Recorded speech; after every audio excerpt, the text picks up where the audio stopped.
Bu serginin önemi şu, Picasso'yu hepimiz biliyoruz ama Picasso sandığımızdan daha çeşitli dallarda çok başarılı bir insan. Sadece kübizm, mübizm değil, göreceğiniz gibi onun gizli başka bir sanat dalında neler yapabildiğini göreceğiz. Ve çok yeni bir Picasso tanışıyoruz. Burada bunu yaparken Sayın Belediye Başkanım çok yardımcı oldu. Ve burada İzmirli gençlere de bir şey öğretmek üzere bunu yapıyoruz. Eğitim her şeyin temeli. Bu da eğitimin bir parçası. Sanat da eğitimin bir parçası. Picasso'nun kıymetli eserlerini sanatseverlerle buluşturan Arkat Sanat Merkezi ve çok kıymetli Lucien Arcas'a ve Picasso Mediterrane'ye bir kez daha teşekkür ediyor. Serginin sanatın her şekline ilham vermesini diliyorum. Hepinizi içten saygılarımla, sevgilerimle selamlıyorum.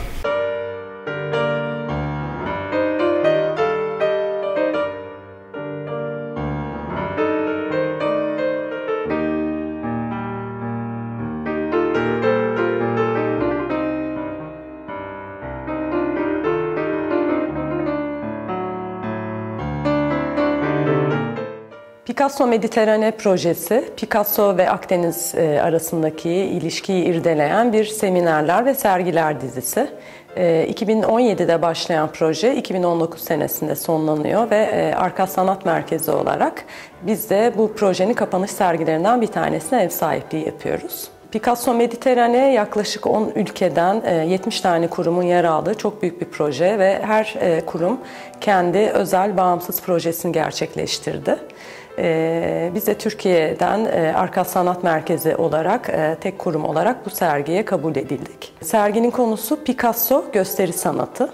Gösteri sanatı Picasso'nun tüm hayatına nüfuz etmiş olan ve ona çok ilham veren bir konu. Sergiye en çok eser veren kurum Paris Picasso Müzesi oldu. Zaten Paris Picasso Müzesi Picasso Mediterrane projesinin de başkanlığını yürütüyor. 62 eserle istisnai bir eser ödünç verme gerçekleştirdiler. Bu vesileyle de onlara tekrar teşekkür ediyoruz. Onun haricinde Paris Operası'ndan, Brüksel'deki Kontaksopoulos Prokopçuk koleksiyonundan ve Julio González Vakfı'ndan da yine eserler sergileniyor. Sergimiz ücretsiz olarak gezilebiliyor. Bu açıdan da herhalde dünyadaki bir ilk diyebiliriz. Ücretsiz Picasso Müzesi sergisi gezebilmek şu an itibariyle çok mümkün değil. Sergimiz boyunca yine öğrencilere yönelik, okullara yönelik aktiviteler düzenlenecek. Cumartesi günleri de yine ücretsiz çocuk atölyelerimiz devam ediyor. Sergiyle birlikte çok da kapsamlı bir kitap hazırlandı. İçerisinde çok kıymetli makaleler olan bu kitap her yayınımız olduğu gibi yine 3 dilde hazırlandı. Picasso'nun gösteri dünyası ile ilgili bale, hayatındaki yazar arkadaşları, sirk ve boğa güreşleriyle olan ilişkilerini, onun hayatındaki yerini anlatan çok önemli makaleler var bu kitapta. Tüm sanatseverleri Picasso gösteri sanatını gezmeye davet ediyoruz.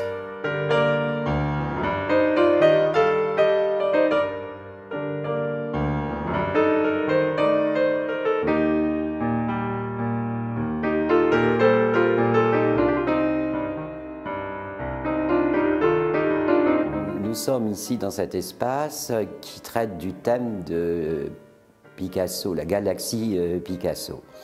Différents espaces abordent les thèmes que Picasso a toujours, tout au long de son œuvre, est revenu dessus à travailler. Alors évidemment le cirque, vous avez le Harlequin qui est considéré comme son double en peinture.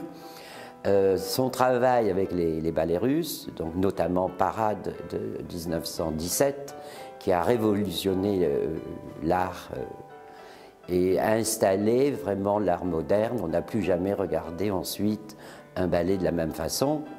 Ensuite, vous avez la corrida qui, dès son enfance avec son père, il découvre à Malaga, et le thème de la corrida, il le traite jusqu'au bout, comme Harlequin, jusqu'à la fin de sa vie, Picasso a traité ça.